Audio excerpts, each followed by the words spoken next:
From Eyewitness News, this is Indiana Insiders. Well, they have finally done it. The candidates for president and governor have gone toe-to-toe, so we'll do the same this morning on Indiana Insiders. Hillary Clinton says she won the debate. Donald Trump says he won. We're going to ask Republican Jennifer Hallowell and Democrat Robin Winston. But first, let's hear from Hoosiers. Most people we talk to say, yeah, they watched incredibly important debate, but did it move the needle? Did it make a difference? Here at the Randsburg YMCA. Oh, yes, I did watch. I looked forward to watching it. Ann Reckley and others were working out and still watching the post-debate. I think it was very important for Hillary, but I doubt if it will change Trump supporters' minds. This one's been very interesting, with Hillary being the first woman candidate and Donald Trump, who's never been in the public view. In fact, Chet Nance was pumped up to see even more. I was watching the clock, and I noticed that the debate was going further. It was only supposed to go 90 minutes, and I was hoping that they'd go 2 hours. The debate moved the needle for him, but not for Reckley.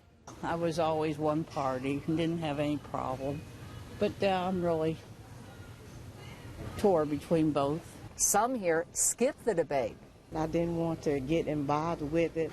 I thought it would be better if I just not watch it and just pray that everything would go well and that we would choose the right one for this nation.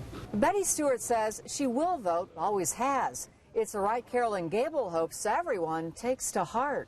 It's sad to see that people don't want to vote. A lot of people have said that. They didn't like either candidate, and so they just were not going to vote, which is a shame. And for those who still don't know, there are still 2 debates and 6 weeks before they exercise their right to vote. On the city's east side, Mary Mills, Channel 13 Eyewitness News. All right, thanks very much, Mary. I'm going to turn to you first, Jen. Who won that first debate? Well, I think it depends on who you support. Isn't that the truth? I talked to a lot of Trump supporters this week who really felt like he won.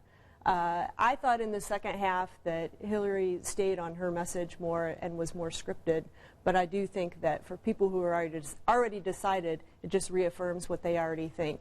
You know, Hillary Clinton has a lot of experience doing this, and so she is a very disciplined, scripted messenger. She is. I think that in the next 2 debates, Trump has an opportunity to maybe raise the bar a little bit. I do think so, and I think he probably learned a couple of lessons how she got him off track at the second half. The prepared comment by her was a killer, yeah. I thought. Robin, but also there was another one, and that's the Miss Piggy comment. Yeah, I think the first part of the debate, Donald Trump did very well, though.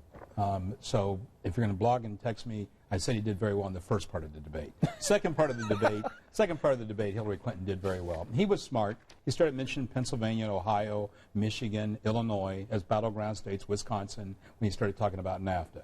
The second part of the debate, though, clearly Hillary Clinton did very, very well. But the Miss Piggy thing, you know, it's taken away the civility of this campaign, and it's unfortunate it was brought up. But he says now he's going to turn his attention to Bill Clinton, which we all thought was coming a long time ago. Is that a mistake? I hope that this is not the case. There are enough things to focus on in terms of issues and the direction that Hillary Clinton will take this country. That's where we need to put the focus. Let's talk about economic policy. Let's talk about $19 trillion in debt. Let's talk about those things. I don't really want to see this go into a personal mess that Americans already know. Robin, final comment. I think whenever you have an issue glaring like the fact that you won't release your taxes and you may not have paid taxes for as many as 18 years, you try to deflect all the issues away from that. And that's what I think he's doing. Indiana Governor Mike Pence was at home, at least for last Friday. He made a campaign stop in Fort Wayne. He told his audience that too much is being made of Donald Trump's tweets. He blamed the media and Democrats for focusing on he said this and he tweeted that. The party in power seems helpless to figure out our nominee, my running mate. They really do sometimes. And, of course, I'm referring to the media, right? Is that all right? Thanks a lot for that. Really, the media and the Democrats, they seem helpless to figure him out. They all keep telling each other the usual methods, you know. The usual methods are going to work against him. Now we got him. He said this. He tweeted that. They think they finally got him right where they want him, and then they turn on the TV the next morning, and Donald Trump is still standing strong, fighting for the American people, and he's going to carry that fight all the way to the White House. So do we think the governor's reaction, what do we think of that, Robin? And more importantly, as I listen to this, I think, is it the media's fault? No. Be on television and say it's the media's fault? No. He's the vice presidential nominee. That's his job, to go around the country and carry the wood for Donald Trump. I wish he would tweet about jobs, what he's going to do about those. I wish he would tweet about education. I wish he would tweet about his own taxes. I wish he'd talk about security. He's not tweeted about any of those. What kind of job is Governor Pence doing here in Indiana while he's campaigning? I don't know. Well, no, I think he did come back whenever the tornado hit Kokomo. He did. So he did pay attention to that. So once again, I'm going to give the guy credit for doing that. There are still Is your phone off? My phone is in my car.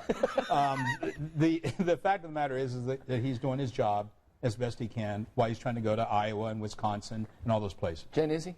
I think he is, and I mean, things are going well. He has addressed all the issues, and you know, he's still here or in touch with his folks very regularly. It's not always in the media, but he's still very much leading the state. And what a great job he's doing out on the campaign trail. Really, Donald Trump is lucky to have Governor Pence as his running mate. He's doing a great job. Attacking the media this much when he was running for governor here. Jen. Governor Pence has a great sense of humor, and I think that was an example of his great sense of humor. Is that what that was? Yeah, absolutely. You also, Kevin, I mean, he said that the media can't figure him out. George H.W. Bush can't figure him out. Jeb Bush can't figure him out. There are a lot of people that can't figure him out. You want to say anything about that before we go? No, she doesn't. I need to bring the Trump and Hillary hats back here and see if she wears one. When we come back, the two candidates for governor went toe-to-toe as well, well, at least sort of. We'll talk about that when we come back.